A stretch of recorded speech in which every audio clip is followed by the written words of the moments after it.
Ibu bapak, saudara-saudara sekalian, teristimewa yang kita hormati, bos kita hari ini, Bapak Haji Fahmi, dan teristimewa tamu kehormatan kita, yang juga guru politik saya, Bapak Ustadz Fahri Hamzah, yang insya Allah dimuliakan dan dirahmati oleh Allah Subhanahu wa Ta'ala. Salah satu nabi yang terkenal dengan kesabarannya, namanya Nabi Ayyub alaihissalam. Ayyub alaihissalam luar biasa, diberikan rezeki yang baik, mobilnya banyak, showroomnya besar. Orang lain kena wabah, orang lain tidak ada pembelian showroomnya, malah dapat penghargaan. Anggaplah kira-kira seperti itu. Ini kaya, hebatnya rajin ibadah. Kan yang banyak kita lihat kaya rajin maksiat, kaya rajin mesum. Ini kaya rajin ibadah. Seluruh orang memujinya, malaikat pun memuji. Satu yang tidak memuji, iblis laknatullah alaih. Nih, saya mau tanya dulu bos, pernah dengar kata jin? Pernah? Pernah dengar kata iblis? Pernah dengar kata syaitan? Pernah. Ada yang tahu apa bedanya? Saya kasih hadiah. Ayo, siapa yang tahu iblis, jin, setan? Hadiah uang merah. Beda itu rasanya uang ustadz dengan uang Pak Fahmi, beda. Ayo, apa bedanya Pak? Iblis, profesornya jin dan setan. Sebenarnya salah Pak, tapi saya menghormati Bapak sebagai senior, saya tetap kasih. Ya. Intinya gini, jin itu marganya. Makhluk Allah itu kan ada manusia, ada malaikat, ada jin. Diciptakanlah jin, Adam, jin, lalu Adam. Lahir Adam, Allah perintahkan, seluruh makhlukku, kau hormat ini kepada Adam, manusia, makhluk paling mulia. Malaikat sempat protes, tapi akhirnya setuju. Iblis tidak mau, jin tidak mau. Saya tidak mau. Adam diciptakan dari tanah, saya dari api, saya lebih mulia. Adam baru kemarin, saya senior. Masa senior hormat sama junior? Gengsi dong. Ketika jin menolak sujud kepada Adam, jadilah dia menjadi iblis. Ya, paham? Tapi belum merusak sampai di situ. Lalu dia berkata, saya akan sesatkan anak cucunya Adam sampai dia tergelincir. Gara-gara dia saya diusir masuk neraka, diusir dari surga dan masuk neraka. Saya mau lakukan balas dendam. Bagaimana cara balas dendamnya? Dia berubahlah menjadi syaitan. Maka syaitan itu adalah sifatnya, perbuatannya. Selama ada manusia yang punya sifat seperti setan, maka itu disebut setan. Maka disebut minal jinnati wan nas, dari godaan manusia dan jin manusia. Ada jin kafir, ada jin baik. Jin baiknya ini, jin kafirnya ini menjadi iblis. Iblis yang menggoda manusia namanya setan. Jadi kalau Bapak dengar ceramah, belum jadi kalau masuk main WhatsApp, itu baru sebatas iblis. Tapi kalau Bapak ganggu orang, soalin, Bapak sudah menjadi setan. Karena mengganggu orang, bersekutu ya, mengajak ke. Sudah. Waktu itu seluruh makhluk memuji. Iblis berkata, saya tidak percaya itu Ayub. Dia begitu taat beribadah karena dia kaya. Coba kalau dia miskin. Allah berfirman, Iblis, saya lebih tahu dari kau. Ya Allah, berikan saya waktu kesempatan untuk menggoda. Saya akan buktikan pernyataan saya. Dia begitu karena dia kaya. Coba kalau dia miskin. Allah berfirman, silakan kau goda. Digodalah. Akhirnya apa? Bangkrut. Showroom gulung tikar. Mobil semua terbakar. Tapi apa? Datang iblis. Yuk, sudahlah kau beribadah. Apa kau beribadah itu? Apalagi kau sembah Tuhanmu. Dia ambil seluruh hartamu. Berhentilah kau sembah. Apa kata Ayub alaihissalam? Alhamdulillahirabbil alamin. Saya sempat kaya. Berapa banyak orang dari lahir sampai mati tidak pernah kaya. Saya alhamdulillah bos, sempat jadi manajer. Kalau bahasa kita Allah berfirman apa? Kau tahu toh? Memang dia hebat. Tidak ya Allah, dia bisa beribadah dengan baik seperti itu. Tetap baik dia karena dia punya anak. Coba kalau tidak ada anaknya. Allah berfirman, silakan. Meninggal lagi anaknya. Datang lagi iblis. Yuk, sudah diambil hartamu. Sekarang anakmu lagi diambil. Ngapain kau sembah Tuhanmu? Apa kata Ayub? Alhamdulillah, saya sempat punya anak. Berapa banyak orang dari nikah sampai lahir, sampai meninggal, tidak punya anak. Saya sempat punya anak. Memang anak milik Allah, titipan Allah, mau ya silakan. Ada juga mahasiswa saya bilang, Ustaz, saya juga sudah hampir sarjana, tidak punya anak. Saya bilang, bagaimana aku mau punya anak, tidak ada istrimu? Ada yang lebih parah, ada anaknya tidak ada suaminya. Beleng-beleng. Ada anaknya tidak ada suaminya. Ada kan yang begitu toh? Akhirnya Allah berfirman, aku sudah hartanya habis, anaknya wafat, masih beribadah. Lalu iblis lagi berkata, ya Allah, dia begitu karena dia sehat. Coba kalau dia sakit. Sakit lagi Ayub. Sudah, datang iblis. Yuk, habis hartamu bos, anakmu nambil, sekarang kau sakit lagi. Sudahlah, ngapain kau sama Tuhanmu? Apa kata Ayub alaihissalam? Innalillahi wa inna ilaihi rajiun. Segalanya datang dari Allah, segalanya kembali kepada Allah. Alhamdulillah, saya sempat sehat. Berapa banyak orang dari lahir sampai mati tidak pernah sakit, tidak pernah sehat.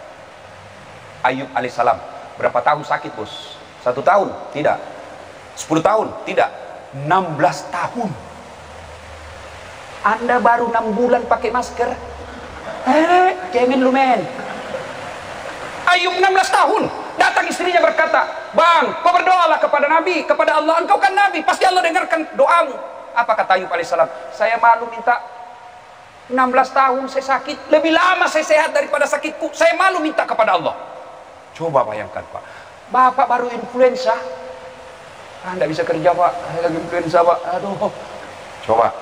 Ayub alaihissalam lalu berkata, ya memang kesehatan milik Allah, Allah ingin mengambilnya, silakan. Memang anggota DPR milik Allah, sekarang tidak lagi anggota DPR, ya apa boleh buat Pak Faria? Milik Allah, semuanya milik Allah, dan hakul yakin pasti itu yang terbaik. Sudah, apa iblis putus asa? Tidak, dia goda lagi, karena Ayub tetap beribadah. Apa?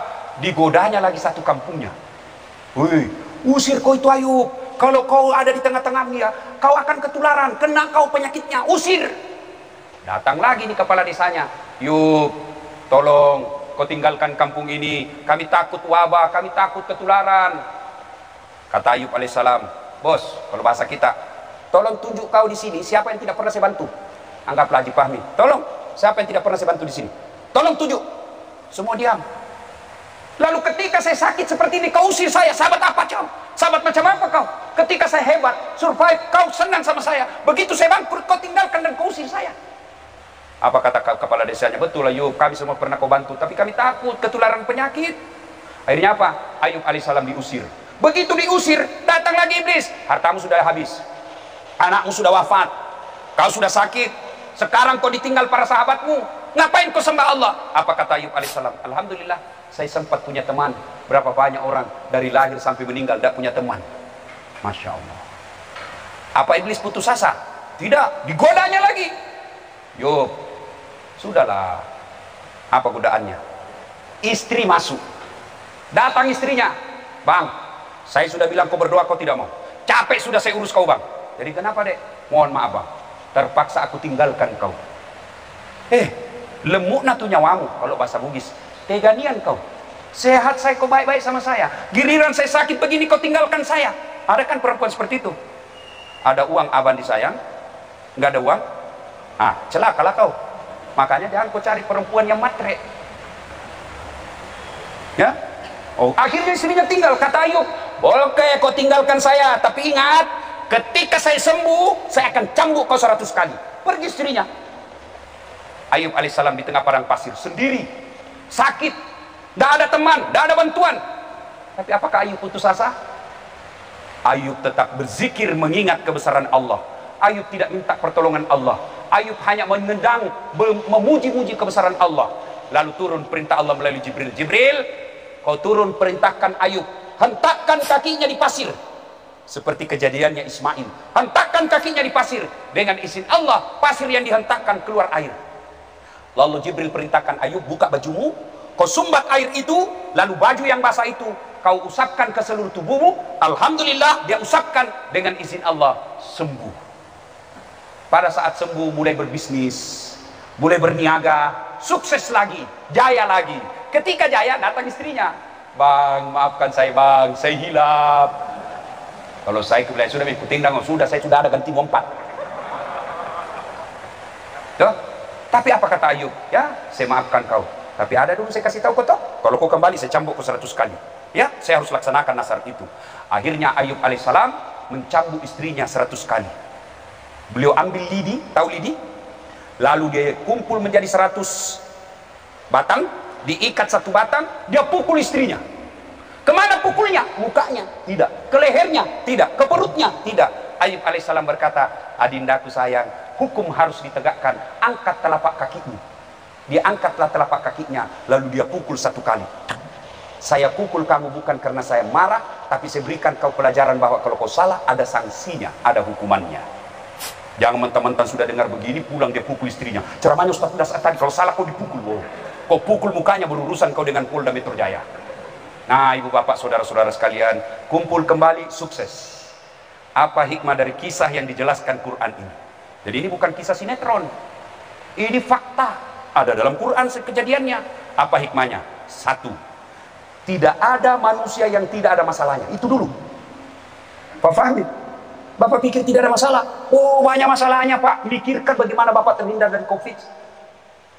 Bagaimana mobil ini bisa terjual? Itu masalah Pak. Ustaz, kau pikir Ustaz tidak ada masalahnya? Oh, besar masalah Pak. Banyak janda yang curhat pura-pura ngadu dulu. Mau dilayani, mengamuk mamanya cek di rumah. Ayo, semua orang punya masalah. Pak Fahri, oh masalah besar, punya partai baru yang harus dibesarkan. Tidak ada orang tidak ada masalah. Jangankan sedulur-sedulur, jangankan sampean semua, Nabi dan Rasul pun ada masalahnya. Kurang apa Rasulullah? Namanya selalu digandengkan dengan namanya Allah. Coba lihat masjid, ada Allah, pasti ada Muhammad. Tapi apa beliau tidak ada masalah? Masalah demi masalah. Belum lahir sudah yatim. Baru 2 hari keluar dari perut, diambil ibu susunya. 4 tahun sama ibu susunya, kembali ke ibunya. Baru 2 tahun sama ibunya, wafat lagi ibunya. Usia 6 tahun loh, sudah yatim piatu. Diangkat jadi nabi, apa selesai masalahnya? Diperangi, diusir dari kampung halamannya. Siapa yang usir? Bukan orang lain, siapa? Pamannya sendiri. Jadi biasalah itu kalau keluarga, apalagi satu partai goncok-goncokan, biasalah itu. Biasa, semua orang punya masalah Pak. Saya kasih contoh bos.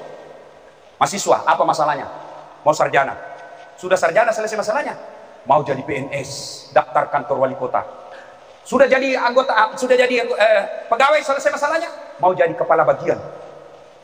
Sudah jadi kepala bagian, selesai masalahnya, muncul masalah baru, mau jadi kepala dinas.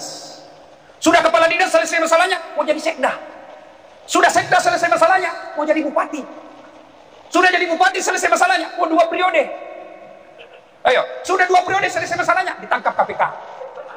Ayo Pak, tidak ada orang tidak ada masalahnya. Semua kita punya masalah Pak. Semua. Berarti bukan masalah-masalah kita. Masalah kita sesungguhnya bagaimana cara mengatasi masalah. Itu yang jadi masalah. Masalahnya sama, tapi yang beda di sisi Allah, cara mengatasi masalah. Mengatasi masalah tanpa masalah. Weh, tahu juga kau pegadiannya? Ini setor ke pegadian. Semua orang punya masalah. Nabi Ayub ada masalah. Tapi ketika Nabi Ayub ada masalah, beliau selalu ucapkan, Inna lillahi wa inna ilaihi raji'un. Itulah orang sabar. Oh, tiba-tiba hilang semua yang kita miliki. Inna lillahi wa inna ilaihi raji'un. Tadinya kita enak tanpa masker. Inna lillahi wa inna ilaihi raji'un. Masker ini luar biasa nikmatnya buat kita. Saya rasakan betapa nikmatnya ini pakai masker. Yang paling real apa? Saya bisa terhindar dari tatapan kamera yang memperlihatkan hidungku PC. Itu orang curiga, orang kan masih raba-raba ini Ustaz mancung hidungnya atau tidak, tapi karena bungkus Pak, orang nggak bisa. Terutama lagi yang gigi, yang mancung giginya, aman Pak. Ada masalah, sabar saudaraku. Mbak Yanti tadi berkata, tapi kan susah itu sabar Ustaz. Kenapa susah sabar Ustaz? Karena memang hadiahnya besar. Apa hadiahnya? Innallaha ma'as sabirin. Allah bersama orang-orang yang sabar. Bos, siapa presiden Indonesia sekarang? Siapa? Siapa? Mas Jokowi. Jokowi. Kemarin saya ceramah di depan beliau. Nah, Bapak ketemu Jokowi, pasti selfie toh? Pak Presiden, selfie dong. Loh, disimpan di rumah sampai gempa pun dikasih naik kembali foto Pak. Padahal itu presiden ada masa berlakunya, hilang jabatannya 10 tahun. Ada yang juga bilang mau dicoba 3 periode Ustaz. Tidak usah kau bingung. Sudah ada orang yang digaji untuk ngurus negara. Sudah tidak usah kau yang ikut campur. Lebih kau campur bagaimana ini mercy laku di sini. Negara sudah ada yang ngurus, biar Pak Fahri yang ngurus itu negara.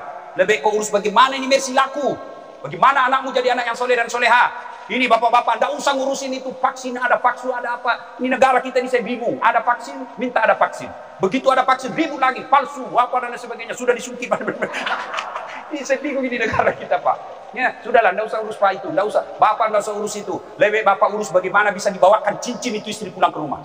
Itu lebih baik itu, biar negara ini yang ngurus. Kalau dia bejat Pak, tidak usah cemas Pak. Itu bukan surah Yusuf, bukan surah Yusuf, akhir-akhir surah Yusuf. Kau lakukan apa yang kau lakukan, tapi ingat kata Allah, saya tunggu juga itu perbuatanmu. Sudahlah, tidak usah mengurusin itu Pak. Sudah ada orang yang diurus, digaji oleh negara untuk mengurus negara. Ya, nah ibu bapak saudara-saudara sekalian. Jadi ada masalah, sabar. Pak Yanti bilang berat itu sabar. Apa? Karena memang hadiahnya besar. Apa hadiahnya? Innallaha mas-sabirin. Allah bersama orang-orang yang sabar. Bapak bersama Jokowi saja senang, bersama Pak Fahmi saja senang, apalagi bersama dengan Allah, pemilik dunia dan akhirat. Pasti berat.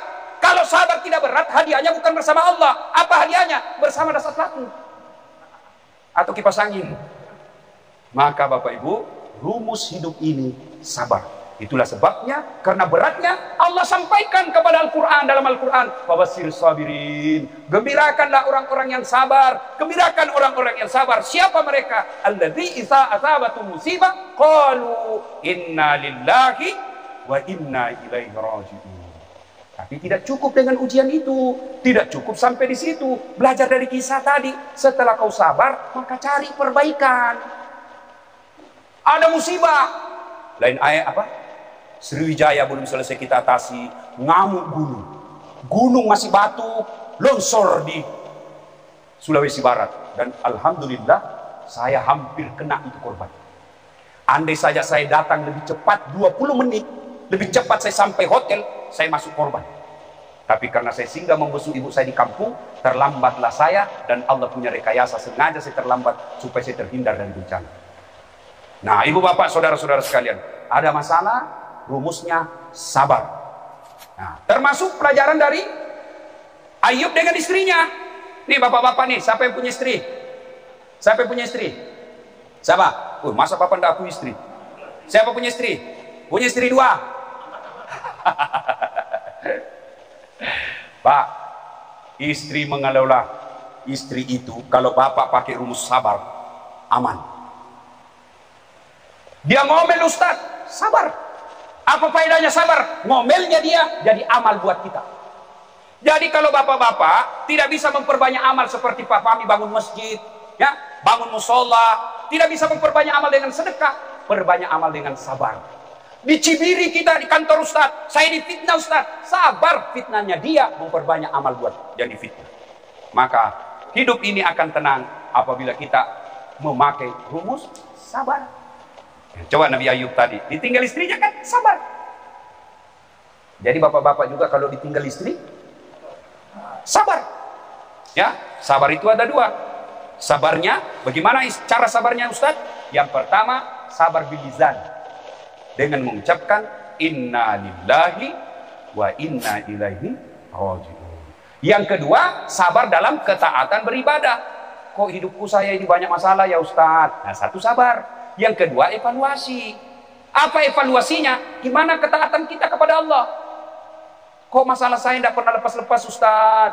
Tidak pernah lepas dari masalah dalam rumah tangga saya. Biasanya yang pertama harus Bapak koreksi sholat. Saya sholat Ustaz, tapi kok masalah dalam masalah dan tidak pernah lepas. Betul Bapak sholat, tapi tidak ikhlas. Hayya 'alas sholat, asar lagi. Barusan kita sholat duhur. Kok tidak ikhlas bos?